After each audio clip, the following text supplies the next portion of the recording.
I am Bruce Wilcox. I'm the Vice President of Proteomics at PrognomiQ. PrognomiQ has a multi-omics platform for interrogating complex diseases, including cancer, and particularly early stage cancer. Part of the cornerstone of that platform is proteomics. And recently we've done a feasibility study on the Proteograph platform and evaluated it and deployed it at large scale. And I'll be walking you through a number of those results from the feasibility study and demonstrating how we are deploying it at large scale biomarker studies. Cancer is a very complex and heterogeneous disease, and frequently is detected at the latest stages where patients are already symptomatic and treatment options are limited. And we know that the changes are taking place at both the genotype and the phenotype, and that the signal for early stage is going to be very small, likely diluted out in the bloodstream for liquid biopsy tests. And to use a single omics to try and interrogate this complexity is a very challenging task, which is why we're approaching the problem from a multi-omics standpoint, with the thought that a systems biology view will provide us far more signal by interrogating with different omics and looking for common signals to help us better detect cancer early and also to understand it better. Now, when I look at this as an analytical chemist, I recognize that the biology is going to go far beyond what I'm likely to understand over time. But that signal noise problem I just mentioned, we can solve through multi-omics. Also, the second problem that we see is an undersampling of the biology. Due to the complexity of the biology, we know that it's incredibly complex. We're still likely to be undersampling it greatly, even though we make great progress over the last 20 years, thanks to genomics, transcriptomics, and proteomics as well. And taking a full systems biology view from the early onset will help us with that undersampling problem along with the signal to noise. Now, if we look at some statistics published this year by the American Cancer Society, what we'll see is that the rate of detection, the deaths associated with, have dropped significantly since 1991, an overall 31% drop in the mortality rate. But if we look at the 5-year survival rate, there's great progress on the prostate, breast, and melanoma side. And early detection for prostate, or even detection in stage 2 or 3 when it's regional versus just localized, 5-year survival rate is still quite good. However, if we look on the left-hand side at cancers such as lung, pancreas, esophagus, and urinary, the early stage results are still not good, right? And there's much work to be done for early disease detection. Now, the other consideration for early disease detection is how the test will be utilized. For example, CRC is focused on false negatives, but ovarian cancer, they want to minimize the false positives and avoid the invasive abdominal surgery. So there are many parameters for us to optimize on and improve patient lives. PrognomiQ is approaching this problem from a multi-omics perspective, where we're interrogating not just proteome, but the genome, epigenome, transcriptomics, metabolomics, lipidomics, trying to encapsulate a full system biology view of every patient. Now, how that translates to better tests is depicted here on the right-hand side, a standard ROC curve, where random performance is the red line going from lower left to upper right. And if you envision that each one of those light gray lines is a single omics in and of itself, you can see that the first one is giving a good signal, but when I measure the second omics, it provides additional signal, third, fourth, and the goal is to push to the upper left-hand corner where it would be perfect. And we are seeing this with internal data that this hypothesis is actually playing out true for a number of different clinical questions. Now, for multi-omics to be successful, it's not just about having the best technology. We can have the best instruments possible, but if the samples that we're working with aren't ideally collected or are full of a number of biases, our probability of success is greatly reduced. So we have a number of clinical trials that are ongoing, over 90 clinical sites, focused on a number of parameters. One is pre-analytical variability. How can we collect samples so that the pre-analytical variability, how a sample is collected, shipped, and stored are reduced? The second one is site biases. By collecting samples across such a diverse set of sites, that helps with that particular bias. And then the third one is collecting the optimal sample type per omic. And in this case, it's thinking about, well, if we want to do methylation, then we should be focused on collecting a struct tube. If we want to do proteomics, it should be plasma and K2 EDTA. collected and stored at -80. For each of these patients, where we have thousands of patients in this biobank and over 1,000 cancers, we've collected the ideal sample type. And that's important because that allows us to do the ideal biomarker study from a multi-omics perspective. Now, as I mentioned, proteomics is a cornerstone of our overall platform. And as such, we are constantly evaluating the latest technologies that are coming out. And two technologies that have come out in the last year are, one, looking at the Proteograph, and two, the timsTOF Pro from Bruker. And we're interested in these for a number of metrics. Key thing for biomarker discovery is how many proteins you detect, with what reproducibility, and at how many samples can you run, the size of your cohort. So we wanted to go and evaluate these different technologies, really focused on the Proteograph to see how deep in the human plasma proteome we could dig. So rather than do a standard experiment that is 10 versus 10 or 20 versus 20, just to get a number of proteins that we could detect in the CVs across a small number, we actually wanted to apply some biology to this and understand how well can we detect the biological diversity.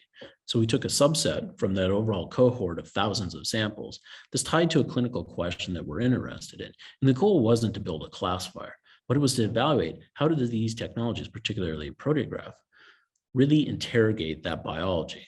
And so key metrics of interest here are the number of proteins, the CVs tied to the reproducibility. If we were to run the same sample over and over, what are the CVs? How reproducible is it? The key to success in biomarker discovery is understanding the biological variability and being able to measure it.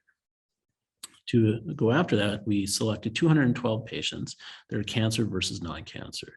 We designed the experiment so after the Proteograph had processed the samples with the standard 5-particle commercial kit, data was collected on a timsTOF Pro using 60-minute DDA passive. And then all of the data was searched through MaxQuant, and that is the data that I will be presenting. Now, focusing on reproducibility first. Key here is, look on the left. These are the proteins detected in 100% of the samples. So for every protein detected, they were aggregated and the distribution is plotted from across all 5 nanoparticles. What you should focus on here is that the CVs are in the low 20% range from a technical perspective. And in blue, for the samples, we see it's in the 50 to 60%. So it's higher than the technical, which is what we want to see. Now, if we focus on the right, what we'll see again are the controls are in the upper 20s or low 30% CVs. But the biological variability is now around 100%. This is exactly what we want to see. Now, we selected 25%, right? And when we say detection in 25%, really what we mean is they're detected in 50% of one of the two groups, whether it's controls or samples. And because of the increased variability tied to the biology, that shows us we're actually detecting the differences across that cohort of 212 samples. Now, with regards to the controls and how they're measured, on every one of the 15 plates that were processed over 7 to 8 weeks, there was a single plasma sample on every plate. And that is what is used to align and calculate the CVs in this plot. Why is that important? Well, really it comes down to how large of a biomarker study do I need to do to detect a certain fold differences? And looking back on that data, how well powered are we for the results that we're seeing? And we can see here for a 2x difference on the red line, we would only need 52 samples in each arm for a single analyte. And if we want to look at a 50% difference, right, half fold, we're looking at around 200 samples per arm. Now, what this tells us is these are very tractable numbers for doing biomarker studies out of our biobank. And if we wanted to look at even smaller fold changes, we have sufficient samples and we understand that we can go out to smaller fold changes over time. Now, this is the number that I think most people are interested in. And at some level, the slide tells the story in and of itself. For proteins that were detected in any one sample out of the 212, we see over 5,000 samples out of human plasma. And if we want to look at samples that were collected 25% of the time, so across 25% of the samples, the protein had to be present, we're north of 2,000 on this. And even at 50%, we're around 1,500 proteins. I'll show that shortly. This is comparable to the best studies that have been published around depletion and fractionation, but processed in a fraction of the time. And I'll walk through. So each sample would have been processed 1 hour per nanoparticle, 5 hours. And that was much faster than if we depleted and we did fractionation. And you can see the peptide counts on the right here as well, and they'll speak for themselves. Now, question becomes, I've shown you that there's a lot of proteins that are detected. Well, how many are coming off of each nanoparticle? What's the median amount? So if we look at this plot here, you see on the far left on the panel, our median number of proteins detected are north of 1,500, which is comparable to what was published by Seer in the Nature Comms paper in 2020. Now, on each nanoparticle, we'll see the number of unique protein groups that are detected. And one key point to take away from this plot, if a sample, like this blue dot up here, had high counts in the total panel, it has high detection rates across all of the nanoparticles. And the corollary is true for the low abundant protein samples as well. And each of these dots is colored by sample and collection site. So what the takeaway here is there's no bias associated with this, right? If there's a lot of proteins that are being detected in a sample, it's common across all nanoparticles, same thing on the other side. Now this slide is really looking at how does a reported concentration, in the human plasma proteome database compared to the intensity measured on the mass spec. And one would expect a straight line to go from the bottom left to the upper right. And the takeaway from this slide is that due to the combination of the proteograph and the mass spec, we're getting an ideal combination here. The high abundant proteins that would normally be saturating either the ionization or the detector are left shifted in intensity on the mass spec. And the low-lying proteins, the ones of the lowest concentration, are right shifted into the dynamic range of the mass spectrometer. Thus, the compression of the proteome from the proteograph and the nanoparticle approach is moving proteins into the detectable range of the mass spec. It's a nice combination of the two technologies.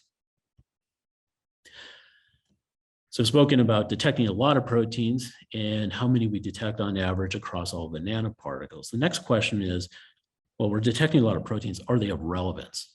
What I'm showing here is proteins that from the human plasma proteome database, we are detecting the highest abundant and the lowest abundant reported in that database, 8 orders of magnitude difference in concentration. We then search this data to understand if we go look for the top 50 detected proteins based on gene core, gene card, cancer score, what are those proteins?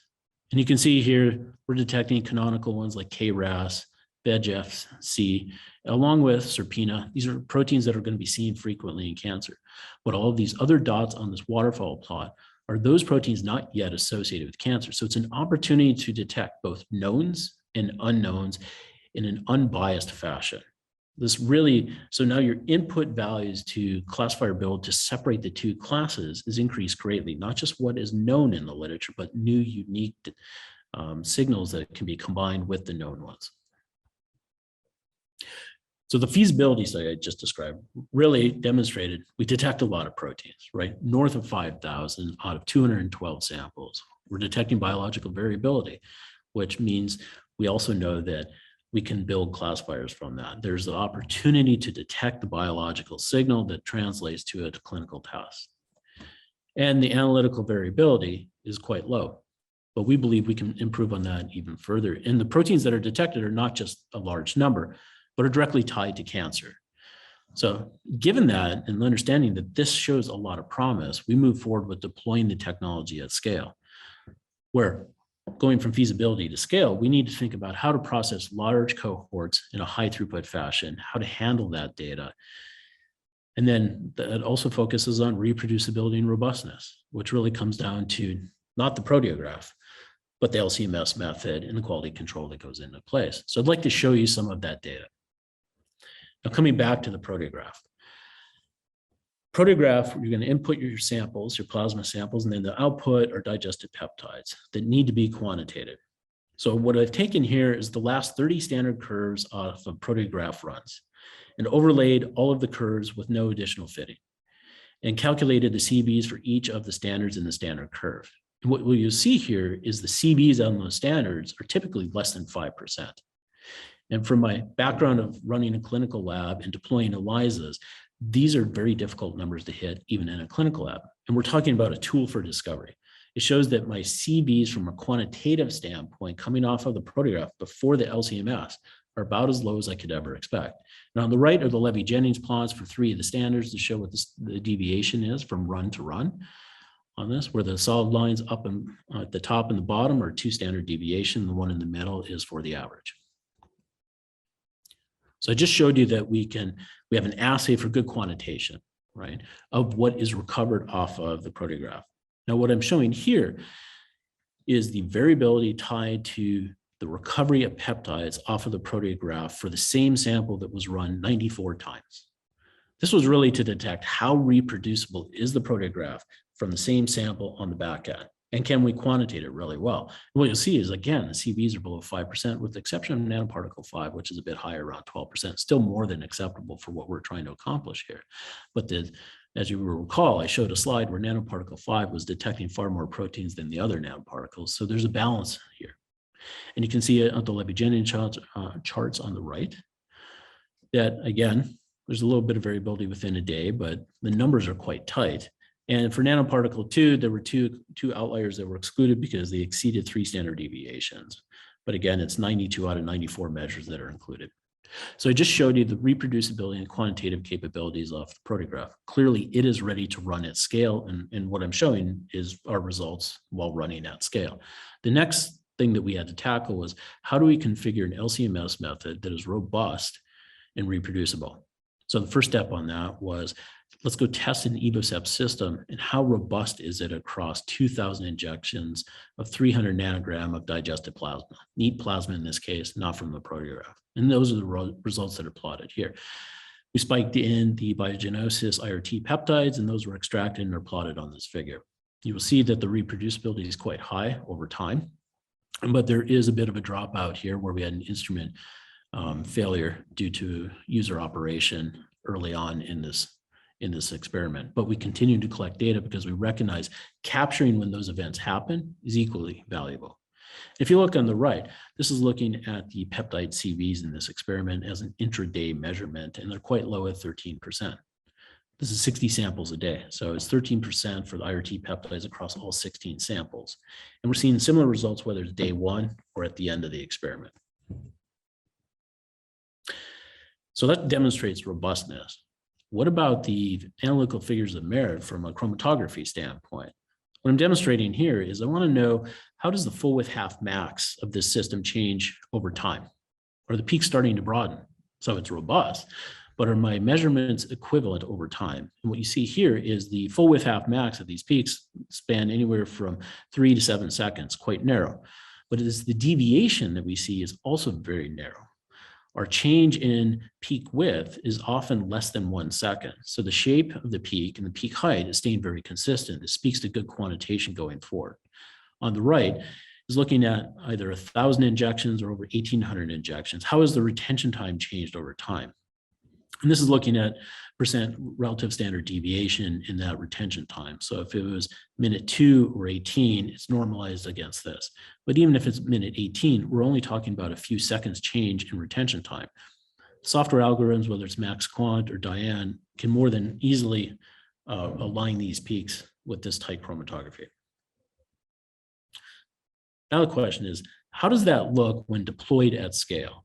And here I've taken a snapshot of some representative data of an ongoing multi-cancer biomarker study where we've deployed the Proteograph on a timsTOF Pro with an EvoSep. The data I'm showing here is collected in DIA on 60 samples per day and searched through Diane on the PASS software provided as part of the Proteograph platform.